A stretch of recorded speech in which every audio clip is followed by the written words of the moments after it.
हर वर्ष जब राष्ट्रीयता और देशभक्ति की भावना से एक नियत तारीख को जब हम आज़ादी का जश्न मनाते हैं, तब एक सवाल, एक ख्याल हमारे मन में सहसा ही कौंध जाता है। ख्याल गुलामी का, कि क्या हम सच में आज़ाद हैं?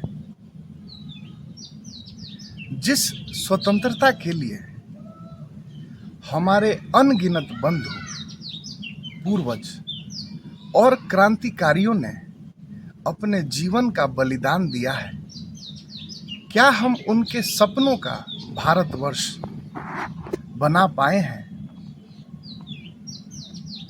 तप, त्याग, पुरुषार्थ और बलिदान की यह विरासत हजारों वर्षों पुरानी है, जहां अनेक ऋषि, संत, आचार्य, योद्धा और क्रांतिकारियों ने अपने शरीर को बाती और अपने लहू को तेल बनाकर स्वतंत्रता, प्रेम, मानवता और विश्व कल्याण की मशाल जलाए रखी है।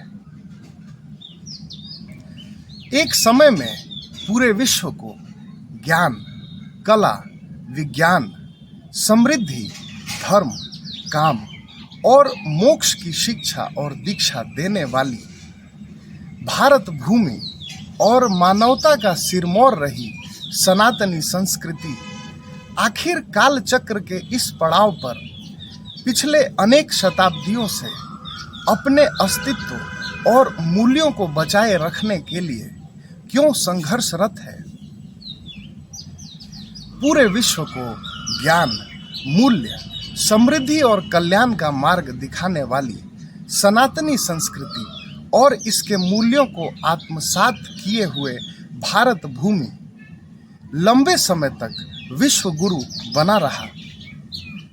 पर आज के समय वही संस्कृति और भूखंड अपने वजूद को बचाए रखने के लिए संघर्षरत है। घोर कलयुग के इस दौर में पुनः सनातन संस्कृति का उत्थान कैसे हो, धर्म की स्थापना कैसे हो, भारतवर्ष की गरिमा स्थापित करने के लिए आम जनमानस में प्रेम, त्याग और कर्तव्य बोध कैसे अंकुरित हो, भाईचारा और बंधुत्व आखिर कैसे आएंगे, इसे समझने के लिए हमें भारत की तलाश करनी होगी। आखिर भारत का वर्तमान और इसका भविष्य कहाँ बसता है, कहाँ रहता है? भारत बसता है छोटे छोटे बच्चों में, क्योंकि यह बच्चे ही हमारा वर्तमान है और इस देश का भविष्य है। ये छोटे बच्चे ही कल देश का चेहरा बनेंगे, अपनी अंतर्ज्योति से राष्ट्र को और समूचे विश्व को प्रकाशित करेंगे। अतः वर्तमान में इनके संरक्षण और संवर्धन एक अत्यंत महत्वपूर्ण विषय है। संसार में जितने भी विषय हैं, चाहे युद्ध हो, दंगे हो, नफरत, कुंठा, हिंसा, नशाखोरी, शराबियत, इन सब विषयों का अंतिम प्रभाव एक छोटे बच्चे पर ही पड़ता है, क्योंकि आहार श्रृंखला में स्वाभाविक रूप से वह अत्यंत निरीह है। अतः वर्तमान दौर में कली दानव का पूरा साम्राज्य उस बच्चे के ही शोषण और उसके भक्षण पर आधारित है। भारत में बच्चों का एक बहुत बड़ा तबका गुलामी, अंधकार, कुपोषण और शोषण के मकड़जाल में दम तोड़ देता है। उनका अतीत स्याह है, वर्तमान कुपोषण, गरीबी और शोषण में बीतता है तथा भविष्य नशाखोरी, चोरी, हिंसा, अपराध, कीड़े मकोड़ों की तरह की जिंदगी, अर्थहीन और गरिमा विहीन जीवन के दलदल के रूप में परिणत होता है। अंधेरी कोठरी में दम घुटते रहे बच्चों की मुक्ति के बिना क्या हम उस भारतवर्ष का निर्माण कर पाएंगे जिसका सपना हमारे शहीदों और वीर बलिदानियों ने देखा था? निश्चित ही नहीं। इस स्थिति का कारण हमारी ही बेहोशी है, क्योंकि लोकतांत्रिक व्यवस्था में सत्ता को सिर्फ दोष देना, यह अपने कर्तव्यों और जिम्मेदारियों से पलायन करना है।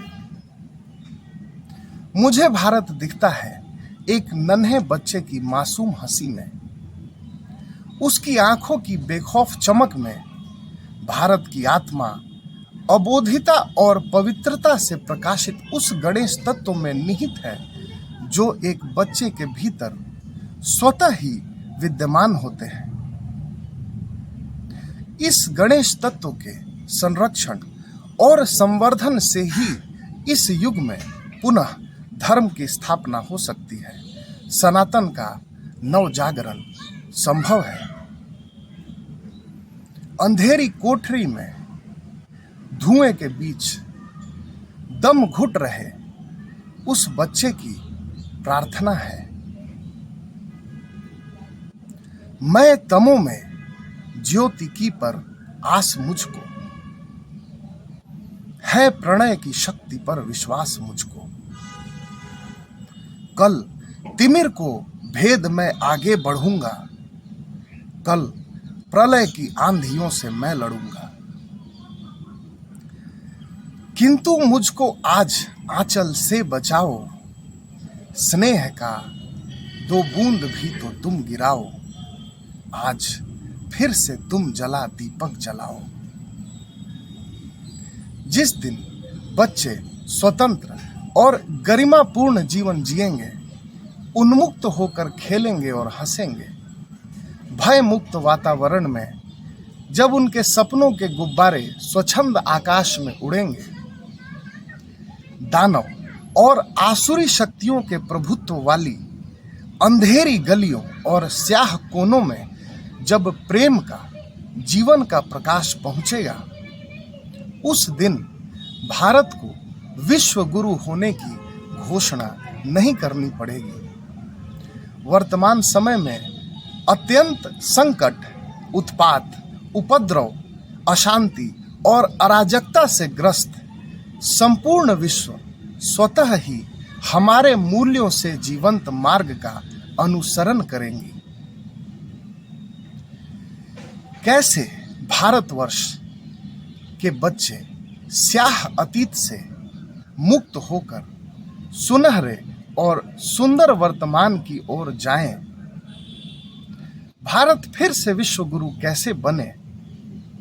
सनातन का पुनर्जागरण और धर्म की पुनः स्थापना कैसे हो? इसके लिए अनवरत रूप से चल रहे सत्कर्म यज्ञ में पिछले कई वर्षों से हम लगातार बच्चों के लिए प्रेम, पोषण और सुरक्षा उपलब्ध करा रहे हैं।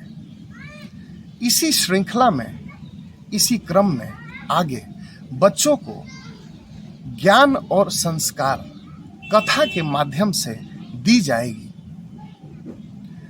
सत्कर्म यज्ञ के सभी यजमान इस विषय की विस्तृत समझ बनाने हेतु तथा सत्कर्म करने की दिशा और प्रेरणा आने वाले इन ज्ञान सत्रों के माध्यम से ग्रहण करेंगे, जो कि बच्चे और विश्व इस विषय से आने वाली श्रृंखला में कथा के माध्यम से लगातार चलाया जाएगा।